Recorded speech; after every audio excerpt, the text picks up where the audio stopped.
Hi. అయితే మనము అందరము యూపీఐ ట్రాన్సాక్షన్స్ యూజ్ చేస్తూ ఉంటాము. ఫోన్‌పే గానీ, గూగుల్ పే గానీ, ఇంకా వేరే అమెజాన్ పే అని ఇంకా చాలా పేమెంట్ అప్లికేషన్స్ ఉన్నాయి. వాటిని వాడుతూ ఉంటాం. రోజు కనీసం అంటే రూ. 10 టీ నుంచి రూ. 10,000 కావచ్చు, రూ. 1,00,000 షాపింగ్ చేసినా సరే యూపీఐ ద్వారా పేమెంట్‌లు చేసుకుంటూ వస్తున్నాం మనము. అయితే ఇప్పుడు నిన్న పార్లమెంట్‌లో కొత్త బిల్ అనేది పాస్ అయింది. ఆ బిల్ గురించి రకరకాలుగా ఒక్కొక్కళ్ళు ఒక్కొక్క రకంగా వివరించి చెప్తున్నారు. రకరకాల స్ప్రెడ్డింగ్స్ అవుతూ ఉన్నాయి.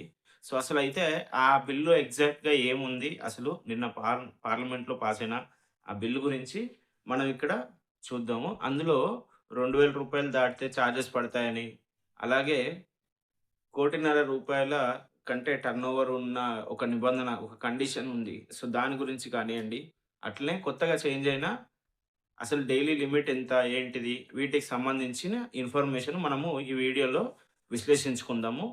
అయితే ఇక్కడ మనం చూసినట్లయితే ఫస్ట్ ఆప్షను రూ. 2,000 కంటే ఎక్కువ పడ్డప్పుడు రూ. 2,000 కంటే ఎక్కువ పేమెంట్ చేస్తే చార్జెస్ పడతాయి అని. అలాగే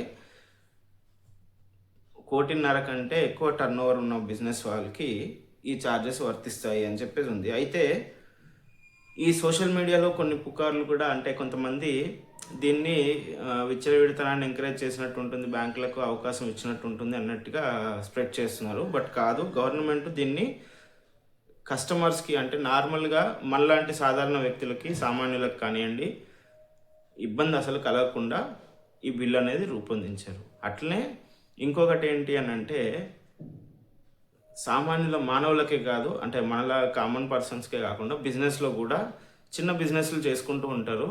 అలాంటి వాళ్ళకి ఇది అనేది ఎక్కడ గూడా ఇబ్బంది కలిగించదు ఈ బిల్ అనేది.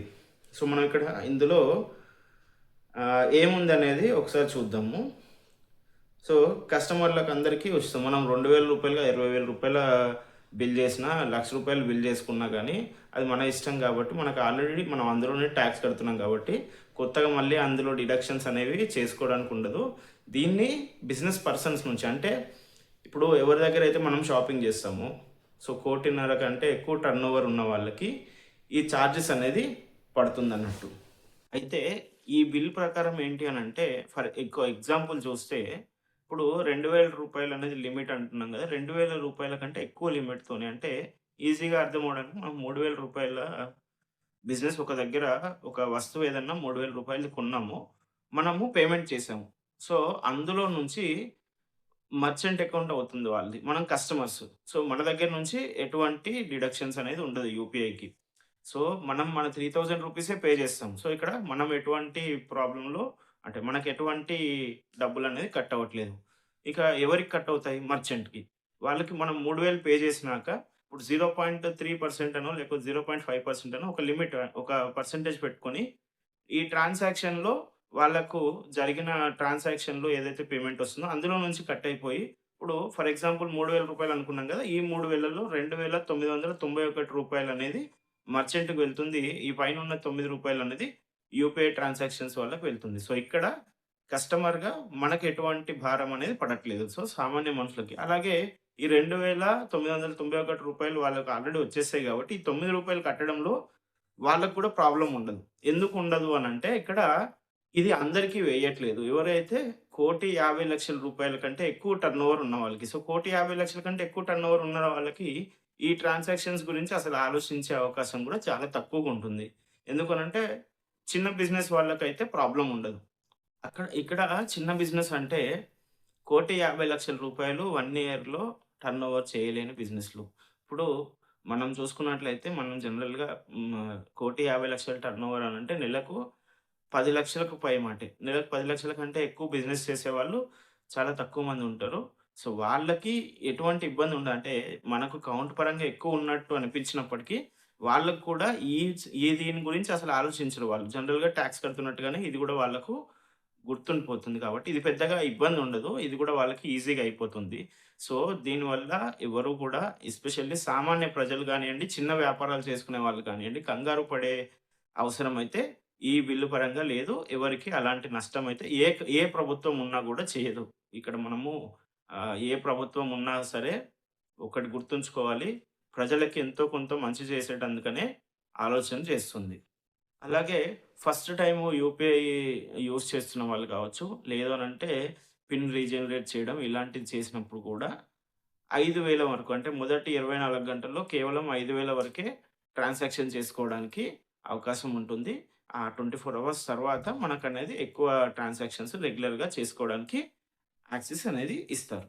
ఇక యూపీఐ లైట్‌లో కూడా మనకు పిన్ నంబర్ కొట్టకుండానే మనము ట్రాన్సాక్షన్స్ చేసుకోవడానికి యూపీఐ లైట్ అని వాలెట్ అని చెప్పి మనకేదైతే సర్వీస్ ఇస్తున్నారో దాంట్లో కూడా ఇంతకుముందు స్టార్టింగ్‌లో 200 ఉండేది. తర్వాత 500 చేశారు. ఇప్పుడు దాని లిమిట్‌ని రూ. 1000కి పెంచడం జరిగింది. ఆ వాలెట్‌లో మనము 5000 వరకు సేవ్ చేసి ఉంచుకోవచ్చు.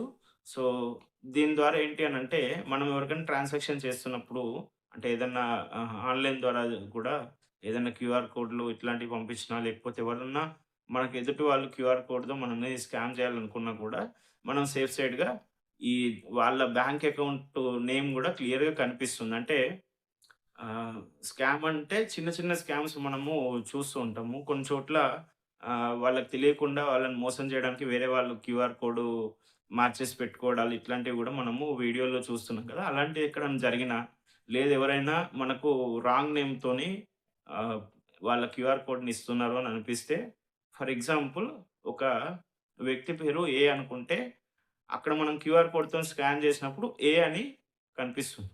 సో బి అని కనిపిస్తే మనము కన్ఫర్మ్ చేసుకొని పేమెంట్ చేసేలాగన్నట్టు.